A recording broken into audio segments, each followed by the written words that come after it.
2 মাসের বেশি সময় ধরে মেলেনি বেতন। এদিকে নতুন বছর থেকে 26 দিনের কাজের বদলে 10 দিনের কাজ দেওয়ার নোটিশ দিতেই কারখানার মেন গেটে বিক্ষোভে সামিল শ্রমিকরা। মঙ্গলবার শ্রমিক বিক্ষোভে উত্তাল বাঁকুড়া জোড়াহীরা এলাকার একটি বেসরকারি স্পঞ্জ আয়রন কারখানা। আমাদের 3 মাসের যে বেতন বাকি আছে, এখনো পর্যন্ত বেতন দেওয়ার কোনো নামচিন্তা নেই। কিছুমাত্র শ্রমিককে বেতন দিয়েছে, আমাদের সকলকে এখনো বেতন দেয়নি। এমনকি আমাদের যে পূজা বোনাস, সেই পূজা বোনাসের টাকা সম্পূর্ণভাবে শ্রমিকরা এখানে পায়নি। আমরা আগামী জানুয়ারি মাস থেকে ফুল ডিউটি করতে চাই এবং 10 দিনের কাজ আমরা করতে চাই না। আমাদেরকে সবেতনে 4টি ছুটি এবং 26 দিনের ডিউটি প্রত্যেকটি শ্রমিককে আবার কাজে বহাল করতে হবে। 12 মাস যেটা সবচেয়ে বড় সমস্যা আমাদের, 12 মাস আমাদেরকে 2.5 মাস 3 মাসে বেতন দেওয়া হয়। যেখানে এই দুর্মূল্যের বাজারে 10 একটা সংসারই চলে না, সেখানে আবার কোম্পানি ঠিক করেছে 10 দিনের কাজ দেবো। এতে আমার সংসার চলবে কি করে?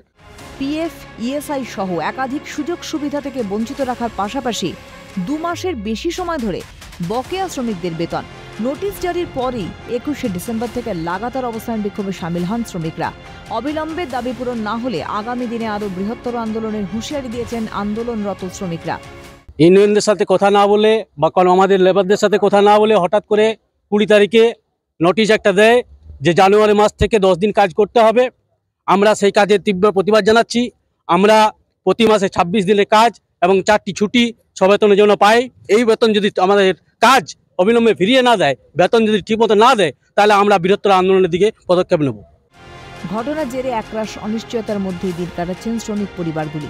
বিক্ষোভের 6 দিন পার, মিলল না সমাধান সূত্র। পরিবার নিয়ে পথে বসার ভয়, সেই আতঙ্কেই মরিয়া হয়ে উঠছে মানুষ। একদিকে যেমন রাজ্যের সরকার বিভিন্ন সময় কলকারখানা নিয়ে নতুন করে শিল্পের ভাবনা চিন্তা করলে, সেদিকে দেখতে পাওয়া যাচ্ছে যে একের পর এক কারখানা সেখানে কিন্তু বন্ধ হতে চলেছে।